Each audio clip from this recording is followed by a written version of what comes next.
menyapa Anda semuanya dalam program Bible Everyday. Kita akan terus belajar akan Alkitab, yaitu di Ayub pasal yang ke-16. Sebelum saya membahas ayat per ayat daripada Ayub pasal yang ke-16 ini, saya ingin memulai dengan sebuah pertanyaan sederhana. Bagaimana jika Anda mendengar sebuah deskripsi cerita seperti ini? Tengkukku ditangkap dan aku dibanting dengan keras. Saya rasa Anda mulai membayangkan ini sebuah penggambaran yang sadis. Seseorang tengkuknya ditangkap dan kemudian dibanting dengan keras. Lalu kemudian orang itu dihujani dengan anak panah, ginjalnya tertembus, lalu kemudian empedunya ditumpahkannya, lalu kemudian dirobek-robek tubuhnya. Saya rasa Anda membayangkan tentu saja ini hal yang sadis. Maka di banyak film tentang sadisme seperti itu, ya saya pribadi tidak cukup tahan melihat hal-hal yang seperti itu. Tetapi di banyak film penggambaran seperti itu ada. Seorang dijadikan target anak panah, tertembus, ginjalnya hancur, isi perutnya dikeluarkan, mengerikan sekali. Tapi pernahkah Anda membayangkan bahwa penggambaran seperti itu juga ada dalam firman Tuhan, bahkan ada di dalam pasal yang kita baca ini? Itulah perkataan Ayub. Jauh sebelum film-film sadis ini keluar, Ayub sudah menggambarkan keadaan yang sadis itu. Ya, kita baca ayat yang ke-15. Atau kita mulai ayat yang ke-11 lebih dulu. Allah menyerahkan aku kepada orang lalim dan ia menjatuhkan aku ke dalam tangan orang fasik. Aku hidup dengan tentram, tetapi ia menggelisahkan aku. Aku ditangkapnya pada tengkukku, lalu dibantingnya, dan aku ditegakkannya menjadi sasarannya. Jadi Ayub merasa dia dibanting oleh Tuhan.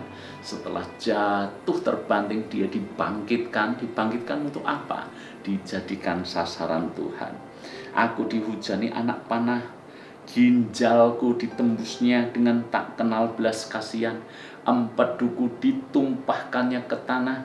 Ia merobek-robek aku, menyerang aku laksana seorang pejuang.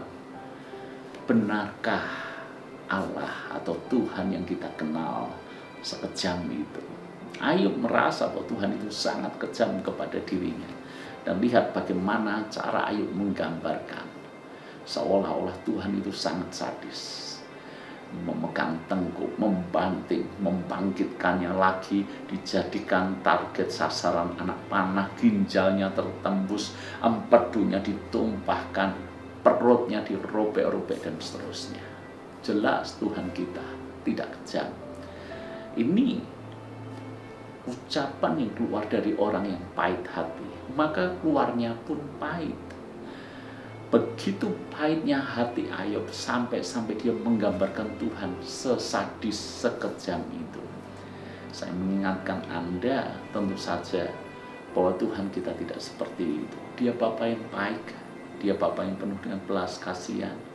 Dia memang memukul, tapi Tuhan yang sama dia membebat kembali. Tuhan memang bisa menghajar anak-anaknya yang salah, tapi dia Tuhan yang mengobatinya lagi. Itu Tuhan kita, itu Bapa kita yang baik dan penuh kasih. Bagaimana mungkin digambarkan dengan sedemikian sadis? Seperti algojo, seperti penyiksa. Itu bukan gambaran yang benar tentang Tuhan. Tapi Ayub mengatakan demikian. Kenapa? Karena Ayub sendiri hatinya sedang pahit. Dia marah dengan Tuhan, dia kecewa dengan Tuhan. Makanya dia punya penggambaran yang sedemikian buruk tentang Tuhan. Itu sebabnya cek hati kita. Kalau hati kita bermasalah, hati kita sakit, maka penggambaran kita tentang Tuhan juga akan keliru. Seringkali saya menjumpai kenapa ada orang yang kecewa dengan Tuhan. Apakah Tuhan mengecewakan? Apakah Tuhan tidak mengasihi, tidak peduli? Sesungguhnya tidak. Dia sendiri hatinya bermasalah. Kalau hatinya bermasalah, maka sudut pandangnya tentang Tuhan pun bermasalah. Seperti misalnya mata kita bermasalah, maka semua yang kita lihat pun akan bermasalah. Jika mata kita gelap, maka gelaplah seluruh yang kita lihat. Maka jangan sampai kita punya penggambaran yang salah tentang Tuhan. Dan itu dimulai dari hati yang beres dulu.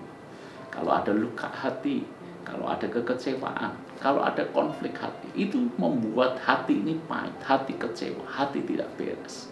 Dan itu bisa membuat kita punya penggambaran yang keliru tentang Tuhan. Maka bereskan hati dulu. Buka hatimu, izinkan Yesus masuk dalam hatimu, izinkan Yesus membalut luka-luka hatimu. Maka saya yakin cara pandang saudara tentang Tuhan pasti akan berubah dan berbeda. Hati sembuh, cara kita melihat Tuhan pun akan benar. Tuhan